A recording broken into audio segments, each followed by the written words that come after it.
Welcome to Trident Astrology. I'm Janine Kane. Today I'm going to be going over the October weekly forecast for the 19th through the 25th. I have this forecast in written form, so if it's your preference, you can go to the description down below and click on the link to the written forecast report. Okay, let's get into it, shall we? All right, so this month we do not have any more planets changing directions. Pluto went direct on the 4th, and Mercury is in retrograde, and it went into retrograde on the 13th. So that leaves us with Mercury, Mars, Chiron, Uranus, Neptune, and Eris remaining in retrograde. This week we have the Sun entering into Scorpio on October 22nd, and we have a quarter moon phase this month. We have Venus, Mars, Quincunx, and we have a Mercury-Chiron Quincunx. So we have some adjustment that needs to be made in regard to these planets. We'll talk more about that. I think when we make those adjustments, we can get the benefits out of the Venus, Trine, Jupiter, Pluto, and Saturn happening this week. We also have Mercury-Uranus opposition going exact, so we'll talk a little bit more about that. All right, let's get to it. On October 19th, Monday, we have a quincunx between Venus in Virgo and Mars in Eris at 19 degrees. Now, a quincunx is one of those aspects that are the most challenging to adjust to. The signs involved, Aries and Virgo, have nothing in common. They have different orientations all around. Aries is personal, Virgo is social. Aries is fiery yang, and Virgo is earthy yin. Aries is cardinal, and Virgo is mutable.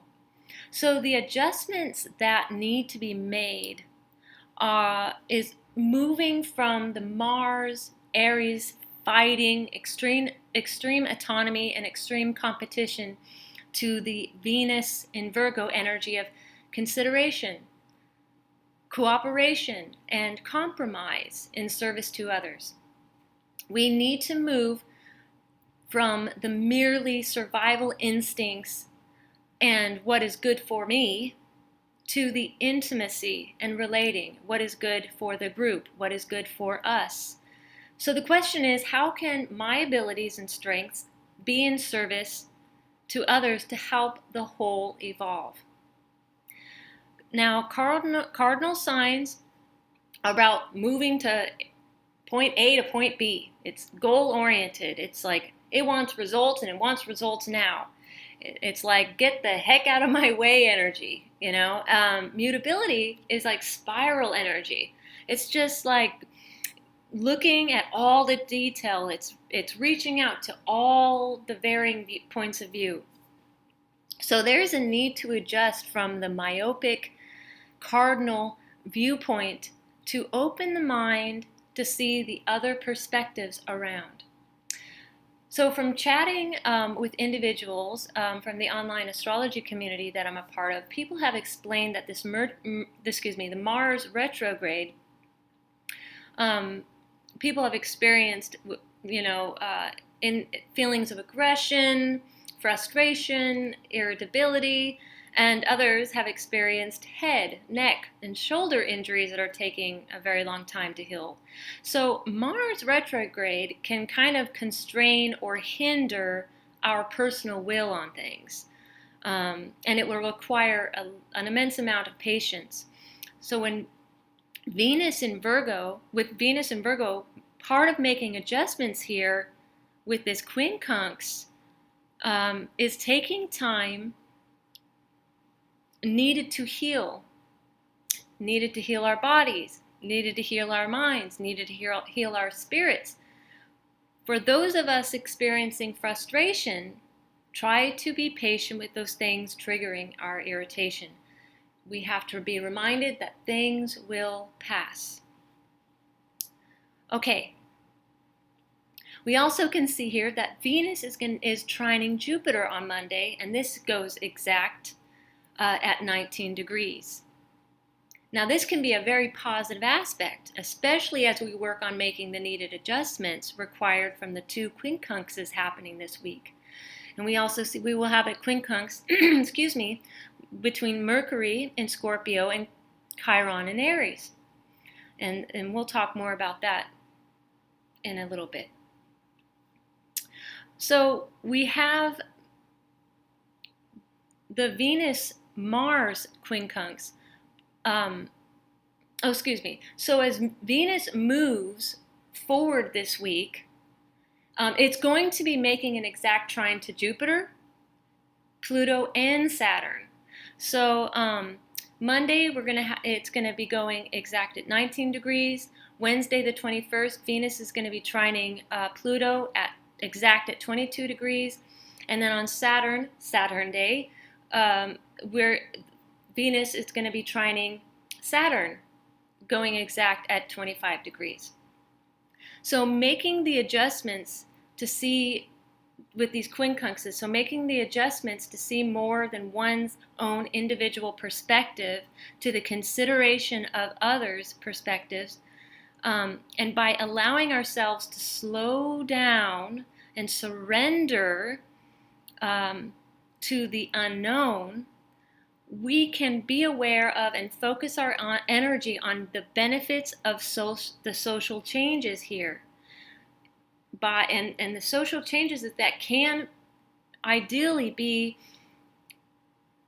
beneficial is the expanding of integrity, transforming and integrating societal structure, creating meaning that aligns with our truths, discovering structures that will benefit everyone. So that's what a little bit of what that trine can do. The energy that if we make these appropriate adjustments, that can be a very positive, beneficial aspect here. So we have to make the adjustments if we want to transform our society to benefit everyone. We have to be focused energetically in that direction, socially conscientious. Okay, so with Mars and Mercury retrograde, circumstances are put into place that force us to slow down and go inward. So to consider the multiple possibilities and surrender to the unknown.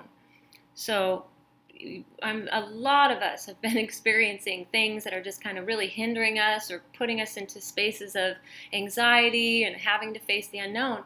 But when that happens, we really are forced to look inward and to be patient and to really be trusting and surrendering to the unknown. So it will be good to do that. Slow down and surrender so that we can gain healthy perspective on things. And when we don't have control, the only choice we have is to surrender, to let go. And I think it's important to remind ourselves that the greatest growth come from these instances of facing the unknown and facing abrupt change. Okay, so we also have in this chart, we also have a grand mutable cross. And a grand mutable cross energy is really about a grand unification. It's about a grand integration. It occurs when we have two planets, two pair of opposites creating a square with each of the planets. So we have Neptune and then squaring the north and south nodes, and we have Venus squaring the north and south nodes, creating this grand mutable cross here. So on September 3rd, a T-square between Neptune and the north and south nodes took place, and it will continue. This T-square between Neptune and the north and south nodes, it's going to continue all the way to the mid of 2021, and it's going to really get strong in January 2021. So on Sunday, I'm recording this on Saturday, so tomorrow, Sunday the 18th, Venus and Neptune opposition, right here, this opposition between Neptune and Venus is going exact. And as we can see, Venus has now joined the mix, forming a T-square with the north and south nodes, thus also forming a grand mutable cross between Neptune and the north and south nodes here. So as we move away from the extreme focus on the personal needs and desires and integrate the needs of others, considering what benefits others, considering how we can be in service to others to help the whole, we become better equipped to evolve with the aim of incorporating other perspectives, creating greater insight and wisdom. That's the Neptune there. Also happening on Monday is the Mercury, and let me pull that up, Mercury in opposition to Uranus goes exact again at 9 degrees. We can see that the Chiron quincunx here with Mercury is also occurring, and that's going to be going exact on Thursday, and I'll talk more about that. So Mercury is an ectopsychic aspect of our minds. It is the capacity to think, perceive, reason, and understand as we experience the external world of the senses. Now, whilst Mercury is ectopsychic, it can receive and cogitate on the information from the endopsychic realm. Now, Uranus, it is the capacity of the mind to integrate information from the endopsychic domain, the unconscious realms of our psyches, through dreams, through associations, and integration of paradox. Uranus is like bringing forth to conscious awareness the collective archetypes. Uranus represents the evolution of our consciousness, the goal of evolution to meet our personal archetypal potential. So with Uranus in the sign of Taurus here, we are being forced to face radical changes happening in our physical world that moves us away from the known. That's moving us away from the known into the unknown. It's moving us away from order. It's moving us away from stability. See, Taurus is the known. It's stable. It's order. Scorpio, where Mercury is the unknown. It's chaos. It's instability. But we're having to face that as we work on, facing the abrupt changes that Uranus and Taurus is causing. So when abrupt change occurs, we have to integrate, accept, and surrender to the unknown, to the chaos. Change is a necessary component to the law of evolution. We often learn our greatest lessons as we move to become adjustable to the changes. We often learn our greatest lessons when we adjust to the changes.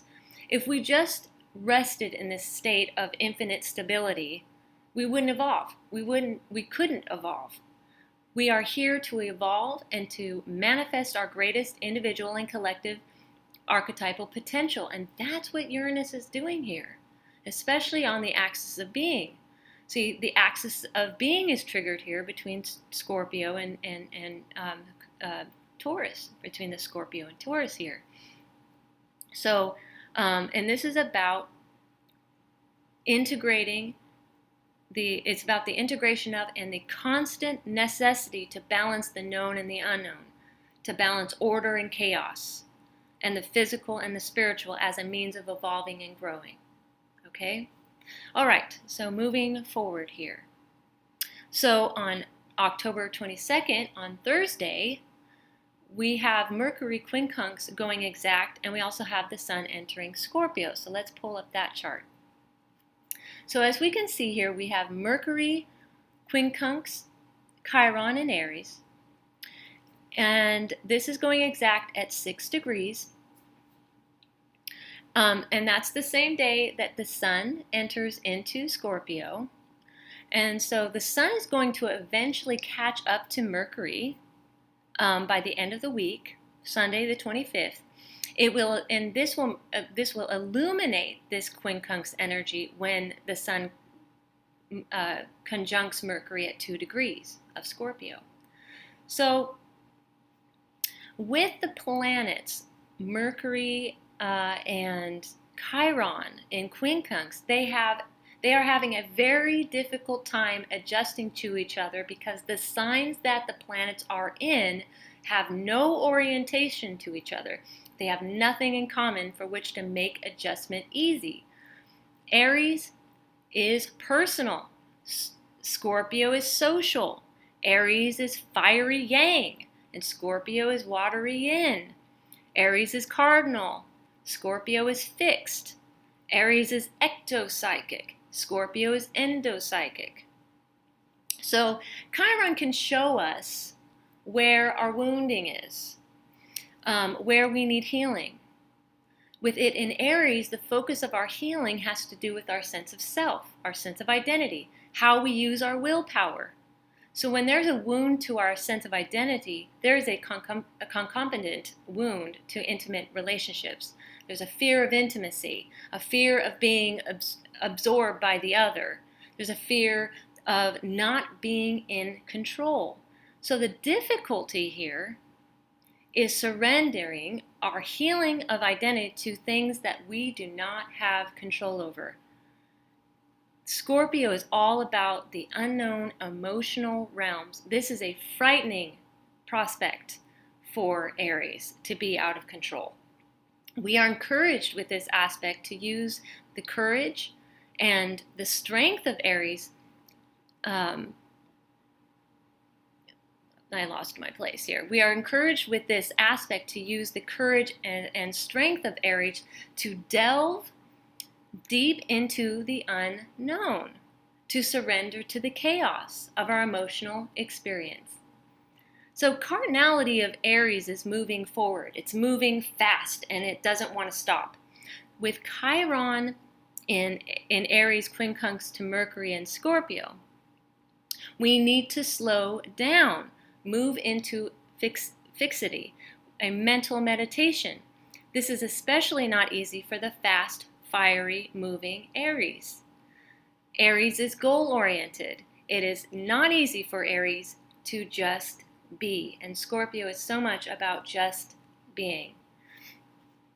Finally, Aries can have a tendency for instant gratification. The healing process is antithetical to that. Healing takes time. It's operational. It's fixed.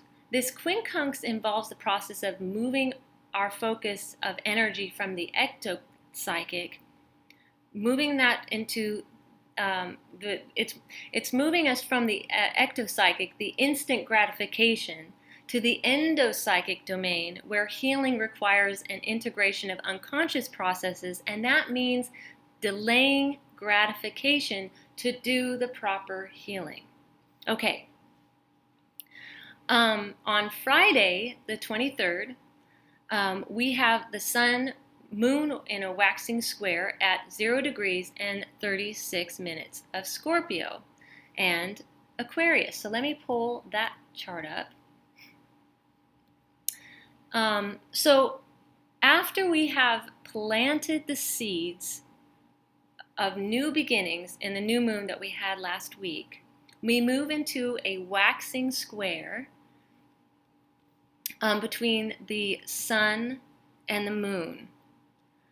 And this is about growth, taking care of the foundations that we created to form our new start. So Scorpio and Aquarius actually have quite a bit in common. They both symbolize transformation, integration of the deep unconscious parts of our minds. They symbolize insight and change. Uranus rules Aquarius. Uranus exalts in Scorpio. This certainly substantiates the theme for this week. So Pluto also rules Scorpio, and this symbolizes the process of spiritual evolution. As we experience change, we are required to surrender to the unity consciousness to the unknown. And so if we look here at this symbol here of Pluto, that's exactly what's happening. The cross of matter here, it symbolizes evolution. And so in order to evolve, we need change. And when change occurs, we need to surrender. That it's like this is the symbol of Pluto. We're surrendering to universal consciousness. That circle symbolizes universal consciousness, the complete unknown. Now Uranus symbolizes the process of integration. It is the spirit working through matter to unite to the two poles of consciousness. Here we have spirit, arches, the two arches, one in the past and one in the future, two arches here working through matter to unite these two poles of yin and yang. Past is yin, future is yang. So both Pluto and Uranus represent how we evolve, integrate, and transmutate in response to change. Okay, so we begin the week with Venus-Mars Quincunx, going exact on Monday the 19th, encouraging us to make adjustments from extreme autonomy and me orientation to consideration, cooperation, and compromise in service to others. Going exact, Venus trines Jupiter on Monday, Venus trines Pluto on Wednesday, and Venus trines Saturn on Saturday. And this positive aspect focuses on the benefits of social change, which can, at its best, expand integrity, transform and integrate societal structure, create an alignment with our truth, and help discover structures that will benefit everyone, which can help evolve the individual and the collective.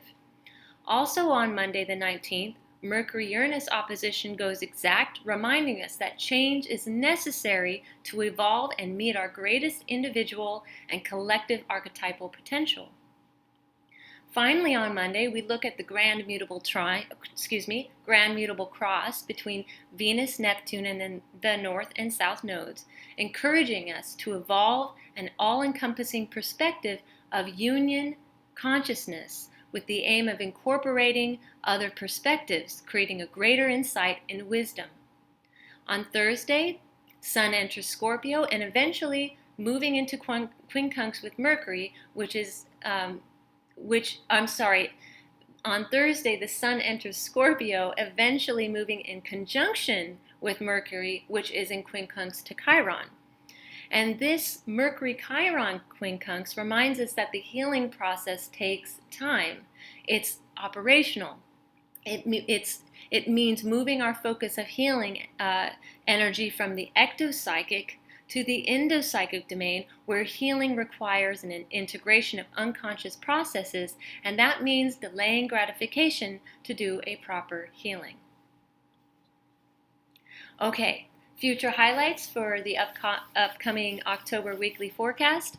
We have Mercury and Venus entering into Libra next week, which is a really dynamic shift in energy. We also have a Sun-Chiron quincunx, so we have a lot more healing energy happening here, and a lot more adjustments to be made, especially to our sense of self and in relationship to others. And then we have our full moon in Taurus, which is our second full moon in October, making it a blue moon. So a lot of adjustments that we all have to make this week. A lot of healing energy, and I think there's a lot more positive flow energy happening too in relationship to the changes happening in our world. So I do hope you join me next week. And I hope you have a very productive, healing, and happy week ahead. Blessings and love.